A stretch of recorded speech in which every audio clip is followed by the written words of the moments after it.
եւ երկնքից մի ձայն եկավ. Դու ես իմ սիրելի որդին, որին հաճեցա։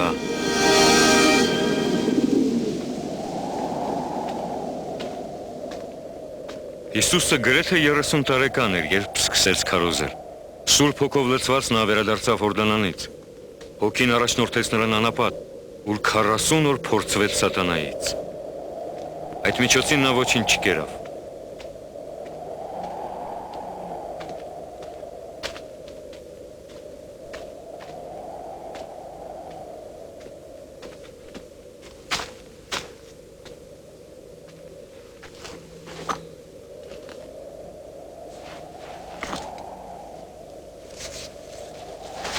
Եվ սատանան ասաց նրան. Եթե Աստծո որդին ես, այս քարին ասա, որ հաց դառնա։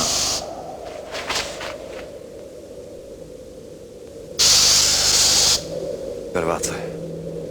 միայն հոգով չի ապրում մարդը, այլև Աստծո խոսքով։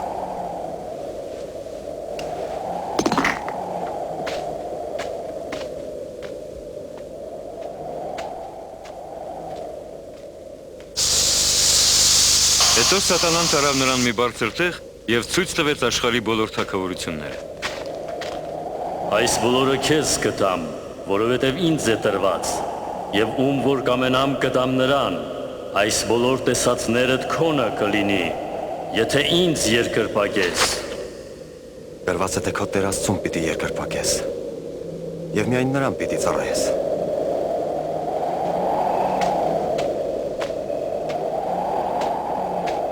Ապա սատանան տարավ նրան Երուսաղեմ, կանգնեցրեց տաճարի աշտարակի վրա։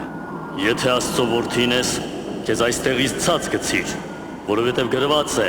Աստված իր հրեշտակներին պատվիրել է, որ քեզ պահեն իրենց ձեռքերի մեջ, որ քո ոտքը երբեք քարին չխփես։ Գրված է, թե քո Տեր Աստծուն չպետք է փորձես։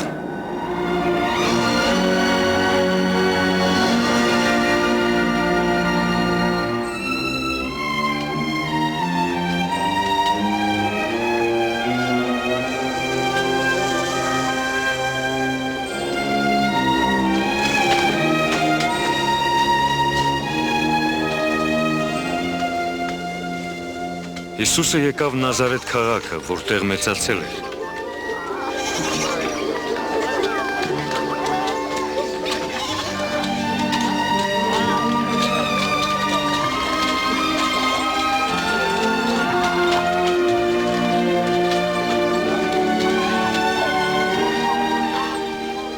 Բարև։ Բարև։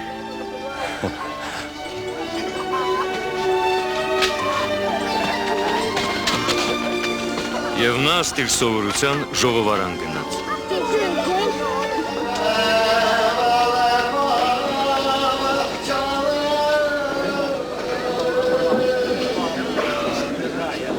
Նրան խնդրեցի մի հատված կարդալ Եսայի մարգարեի գրքից։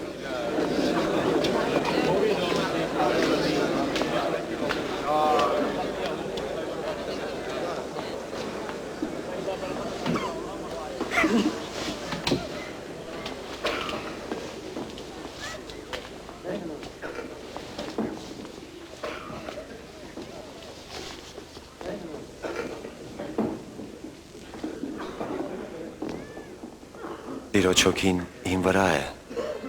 նա ինձ ուղարկեց աղքատներին ավետիս հաղորդելու, գերիներին ազատություն հռչակելու, կույրերին տեսողություն, տառապյալներին խաղաղություն է հայտնելու, թե եկել է այդ օրը և Տերը փրկելու է իր ժողովրդին։ Ինչ լավ է խոսում։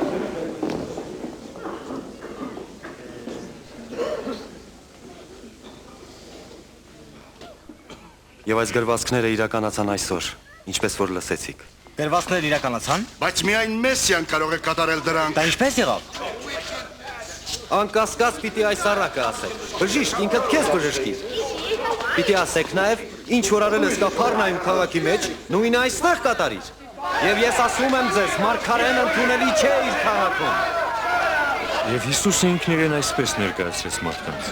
Հրեաները այս Մեսիային չընդունեցին որպես Աստծո, որ ուղարկված էր իր ժողովուրդը փրկելու։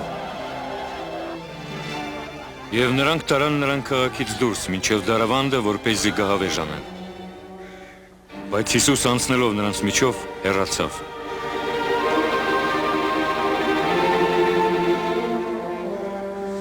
Նա գնաց Գալիլեայի Կափառնայում քաղաքը։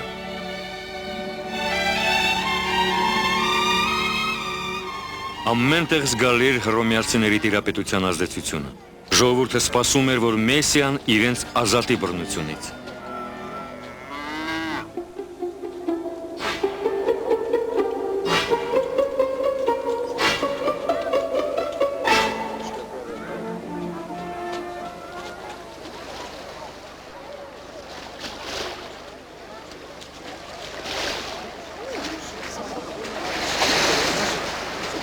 Խաղաղություն քեզ։ Նաև քեզ։ Տեղ կտաս ինձ նավակիդ մեջ։ Համեցեք։ Նա որոշել է հեռանալ մեզնից։ Խոսիր մեզ հետ։ Խոսիր մեզ հետ։ Խոսիր մեզ հետ։ Հիսուս, խոսիր մեզ հետ։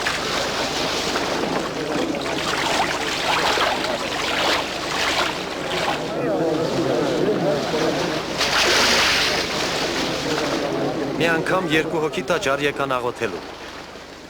Մեկը փարիսեցի էր, իսկ մյուսը մաքսավոր։ Փարիսեցին մեկուսի կանգնած այսպես էր աղոթում.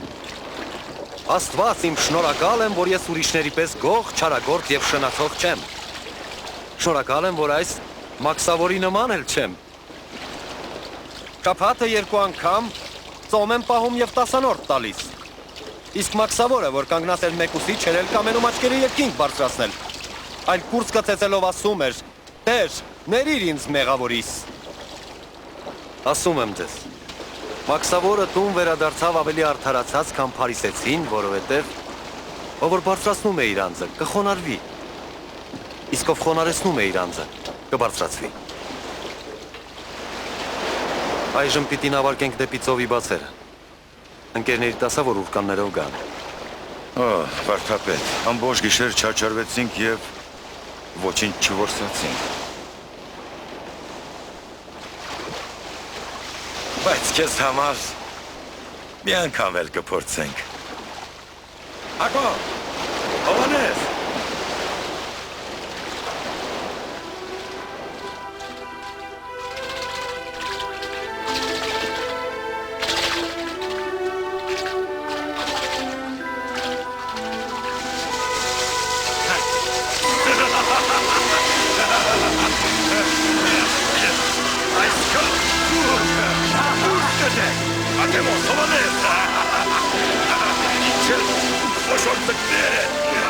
Անցած գիշեր ոչ նավը չբռնեցին։ Այսքանն էլ բավական է։ Բավական է, բավարարվեք։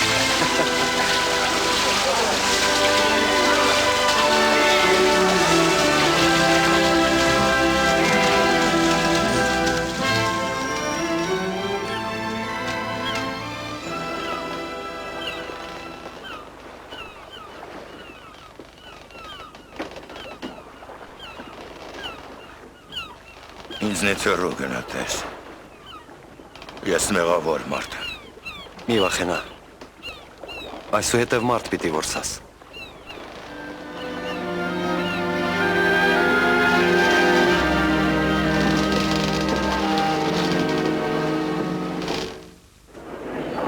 Մարդու որդին չեկավ, որ աշխարհը դատի,